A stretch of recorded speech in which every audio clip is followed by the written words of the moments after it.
Que en parte el antijudaísmo en la actualidad beba de algunas fuentes cristianas, ¿no?, que podemos detectar en la literatura cristiana de época antigua, aunque con los siglos desde luego ha tomado un cariz, podríamos decir, mucho más agresivo, incluso me atrevo a decir diferente, ¿no?, un sesgo más violento, ¿no?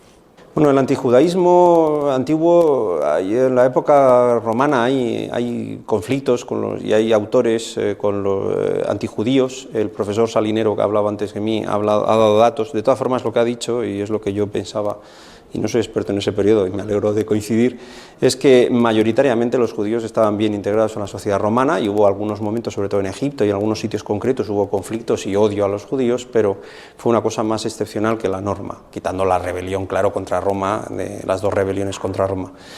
Entonces yo creo que el antijudaísmo adopta su virulencia y la importancia que tiene en la historia a partir de que Roma se hace cristiana. Es decir, yo creo que la teología antijudía del cristianismo es esencial en ese odio tan peculiar que han sufrido los judíos a lo largo de la historia en Occidente. Es decir, sobre estas bases antropológicas de rechazo del otro actúan pues las ideologías a lo largo de la historia, como pudo suceder en la España visigoda, la mezcla de la sociedad basada en el linaje, en la sangre de los visigodos, con el antijudaísmo cristiano de un San Isidoro y del catolicismo de la época.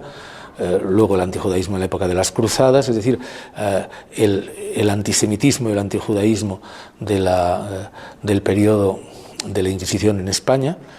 El pasado está ahí, es decir, hasta tal punto que el antijudaísmo radical en los territorios vascos, en Guipúzcoa y Vizcaya, pues está en la base de un racismo que va a llegar a nosotros a través de Batasuna, a través de Sabino Arana. Es decir, que el mirar al pasado no es en absoluto inútil, pero por otra parte, en el caso que nos está ocupando, de la preocupación por el antisemitismo contemporáneo, pues es obvio que el punto de partida es el Holocausto y el punto de llegada es esta preocupante situación que he evocado no de crítica a Israel, no de oposición a Israel, sino, por lo que vi yo ayer en una reunión en que he estado, por eso vengo muy sensible hacia el tema, de que se puede admitir en un foro internacional de primer nivel que un musulmán pues declare que el Estado de Israel es un Estado puesto ahí por Europa, cuya constitución es la Torá, es decir, que vale todo.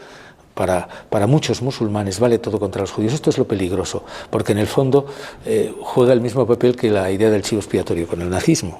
Entonces tú no tienes problemas, todos los problemas te los meten desde fuera, Estados Unidos, Israel, y esto es lo que surge es una lógica perversa para ellos mismos y obviamente de cara a una posible resolución de los gravísimos conflictos. Insisto, siempre sobre la base de que la crítica hacia el Estado, las políticas concretas del Estado de Israel en estas últimas décadas, pues deben ser perfectamente mantenidas. Las dos cosas son compatibles. Lo que pasa es que de lo uno no se puede derivar al otro. Hombre, sin duda el antisemitismo moderno, el antisemitismo contemporáneo, tiene sus raíces en el antijudaísmo cristiano. Hay diferencias, evidentemente, ¿no? O sea, no es lo mismo un pogrom que el exterminio de Auschwitz, ¿no? Y hay diferencias varias, pero indudablemente la imagen satánica del judío es medieval, o incluso no es medieval, es de los padres de la Iglesia, incluso del Nuevo Testamento, y influye muchísimo en el antisemitismo.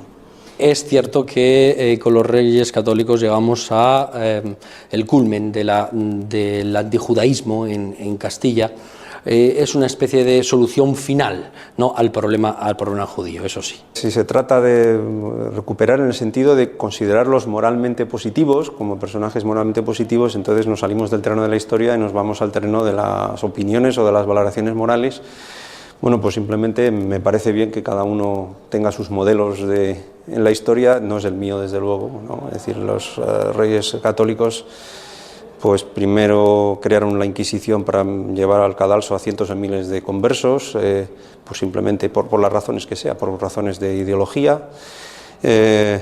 Encerraron a los judíos en los guetos el mismo año, 1480, de una manera tremenda, ¿no? Y luego terminaron por expulsarlos. Entonces, y luego además persiguieron también a los musulmanes y los obligaron también a la conversión, con lo cual evidentemente no es mi modelo de políticos.